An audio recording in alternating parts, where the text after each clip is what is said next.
Well, thanks for tuning into this earnings conversation with the management of Chalet Hotels. Highest ever quarterly sales, highest ever margins can happen with multiple companies. The kind of beat that Chalet has done on its quarter four numbers, accompanying the highest ever quarterly sales and the margins, is something to take note of. It'll be lovely to understand from Sanjay Sethi about the tailwinds as they usher in FY24, so to say. Sanjay, great having you. Thanks for joining in and congratulations on this performance. Was to be anticipated, I guess.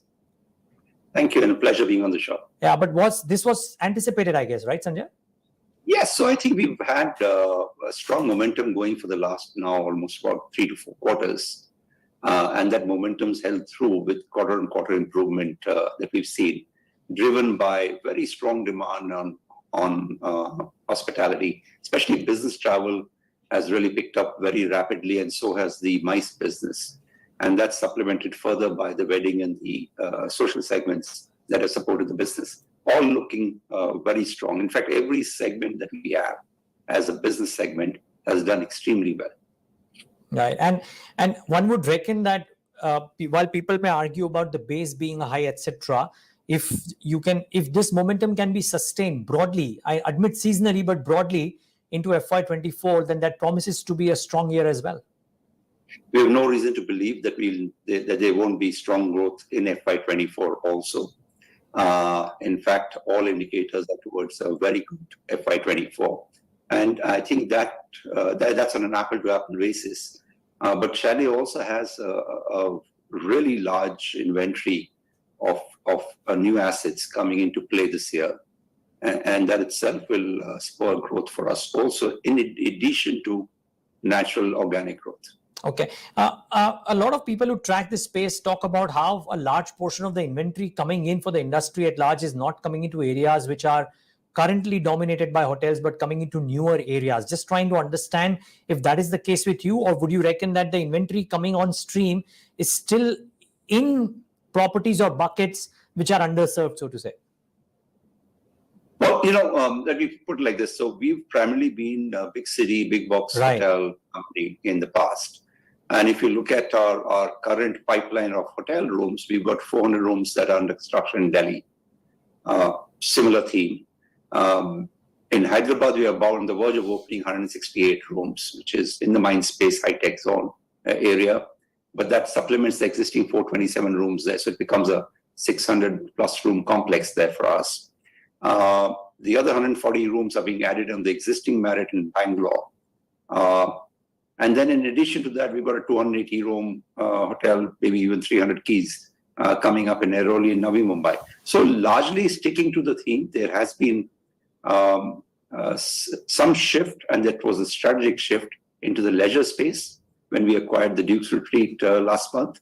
But that was again a stated strategy from Chalet for some years. And this is one of our baby steps into leisure. But to answer your question in short, I think we'll stay consistent with our theme. That's held us extremely well in the past, with some diversification that will come into play. Okay, so let me try and understand some numbers here, and then I would want to talk about the Duke's piece as well a little bit, or the leisure foray a little bit, if I can call it a foray really. But first, the numbers from the base of Q4 FY24. You virtually, if I'm not wrong, doubled the ADR, right? As per the reported numbers that I'm reading in the reports as well. Where does it go from here as we hit the busy season of India being a G20 host, as well as a Cricket World Cup, as well as you said, very strong MICE factors into play? Sure. So look, typically in big cities, quarter one, quarter two are the slower quarters. So typically H1 is slower than H2. We expect that to play out. But H1 this year will be significantly better than the H1 of last year. So the growth will continue. Okay. And then we expect H2 to be stronger than the H2 of last year. So overall, we expect FY24 to remain extremely strong and driven by a combination of average room rates, or ADRs, or ARRs as some call them, and some increase and boost in the occupancy side. In addition to that, the additional inventory that we are putting in play is going to help Chalet Hotels. Okay. I was given to understand by Titan that the number of marriage dates have really expanded in the Q1 of this current financial year, and that might augur well for them. I wonder if that augurs well for the hotel business too, in what you said is a seasonally weak Q1 or H1, as the case may be. No, we haven't seen that happen as such. We've had a few weddings, but it's not material in nature. The peak wedding dates continue to be in H2 for us. Okay. What has happened, however, is that the demand for wedding, and to some extent was pent-up demand, was so high that people started working around the auspicious dates through fixes, so-called fixes with the pundits, to make other dates work. Therefore, the number of days which traditionally used to be between 65 and 70 auspicious days in a year, we've seen about 100 days to 110 days of weddings happening in the last 12 months. Wow. Well, we only hope from an auspicious perspective that doesn't turn out to be adverse a few years down the line. Hopefully it doesn't. But Sanjay, the other question then on numbers, and then I'll come to my final question on leisure. The expectations that certain people have is that, it was a superior performance FY24, FY23 or FY22. One can't expect that to be reenacted. But 25-30% growth on revenue, considering a mix of ARRs plus higher occupancy plus newer keys, is that a reasonable estimate, or is it tough to call? Yeah, I think it's a reasonable estimate. I'm hoping to do better than that, given that we'll be adding quite a few keys this year, and we also have 1.7 million square foot of office space coming into play in the Chalet portfolio in the next few months. So that combined together should throw up a very good year for us. So actually, on those numbers that I just spoke, Sanjay, our team has done the combined poll of some of the profit estimates, and those forecasts nearly doubling of what you did in FY23 on the bottom line. Is that possible as well? I wouldn't want to comment and confirm forward-looking numbers. So I'm trying to stay out of that part of the conversation for now. Okay. But yes, it's going to be a reasonably good and fairly good FY24. Okay, one word on the leisure segment as well. With Dukes, a lot of people are penciling in that this is now you walking the talk of what you had forecasted earlier, but because of COVID or some other disruptions, may not have been able to. What's the plan there? So our stated strategy was to get into leisure. We expect our majority of the inventory to stay in big city business luxury hotels. But we do expect about 20% of the inventory, say in next 2 to 3 years, to be in the leisure space. And from that perspective, I'm expecting us to look at more opportunities in Goa, Jaipur, Udaipur, maybe up in the hills in the Himalayas. So these are the target destinations for us. Having said that, we'll be very selective.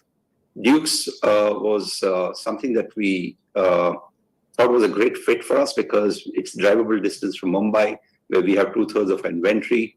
We're able to cluster the services of 3 of our hotels with that hotel, so we can improve efficiencies. And it's got an iconic location and a very strong fan base that's been using it for over the last 40 years. So we're going to sort of renovate, reposition, and with some expansion also, and relaunch this hotel after the renovation in about a year's time. That doesn't mean that we're closing down.